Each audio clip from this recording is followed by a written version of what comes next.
First Kings 5. And Shalomah reigned over all kingdoms, from the river unto the land of the Philistine, and unto the border of Mitzrayim. They brought presents, and servedeth Shalomah all the days of his life.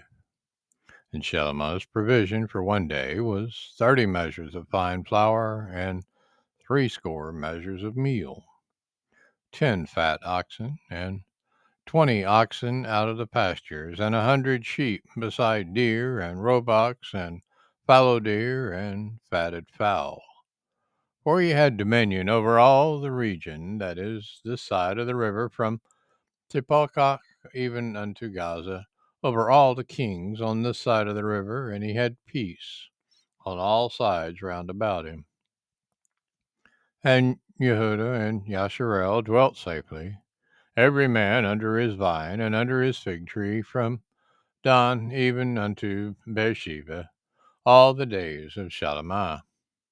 And Shalomah had 40,000 stalls of horses for his chariots, and 12,000 horsemen.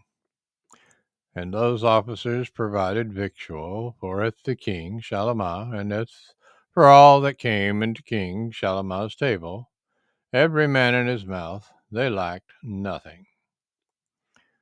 Barley also and straw for the horses and dromedaries brought they into the place where the officers were, every man according to his charge. And Elohim gave Shalomah wisdom and understanding exceeding much, and largeness of heart, even as the sand that is on the seashore.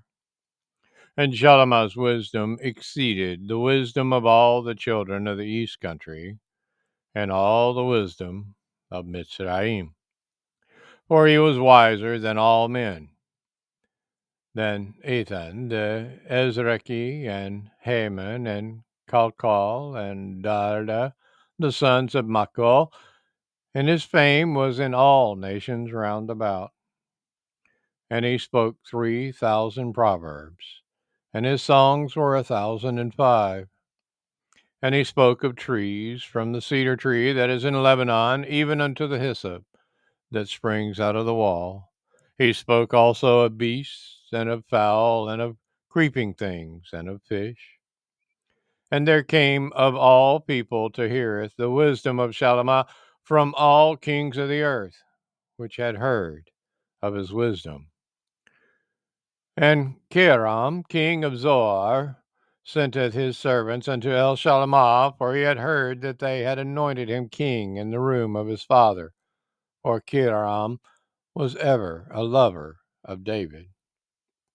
And Shalomah sent to Kiram, saying, You shall know that David my father could not build a house unto the name of YAHUAH Eloheinu, for the wars which were about him on every side, until YAHUAH put them under the soles of his feet. But now YAHUAH Elohai has given me rest on every side, so that there is neither adversary nor evil occurrent. And behold, I purpose to build a house unto the name of YAHUAH Elohai, as YAHUAH spoke unto El David my father, saying, Your son, whom I will set upon your throne in your room, he shall build a house unto my name.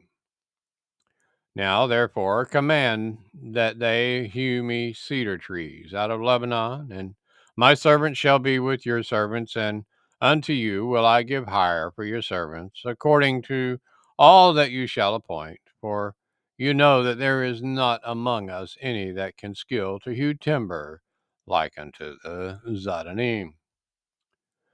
And it came to pass, when Kiram heardeth the words of Shalomah, that he rejoiced greatly, and said, Blessed be YAHUAH this day, which has given unto David a wise son over this great people. And Kiram sent to El Shalomah, saying, I have considered the things with which you sent for me, and I will doeth all your desire concerning timber of cedar, and concerning timber of fir. My servant shall bring them down from Lebanon unto the sea, and I will convey them by sea in floats unto the place that you shall appoint me, and will cause them to be discharged there. And you shall receive them, and you shall accomplisheth my desire in giving food for my household. So Kiram gave Shalimah cedar trees and fir trees, according to all his desire. And Shalimah gave Kiram 20,000 measures of wheat for food to his household, and 20 measures of pure oil. Thus gave Shalimah to Kiram year by year. And YAHUAH gave Shalimah wisdom, as he promised him, and there was peace between Kiram and Shalimah, and they two cut a covenant together. And King Shalimah raised a levy out of all Yisrael, and the levy was 30,000 men. And he sent them to Lebanon, 10,000 a month by courses. A month they were in Lebanon, and 2 months at home. And Adoniram was over the levy. And Shalimah had 70,010 that bore burdens, and 80,000 hewers in the mountains. Beside the chief of Shalimah's officers, which were over the work, 3,300 which ruled over the people that wrought in the work. And the king commanded, and they brought great stones, costly stones, and huge stones to lay the foundation of the house. And Shalimah's builders and Kiram's builders did hew them, and the stone squarers, so they prepared timber and stones to build the house.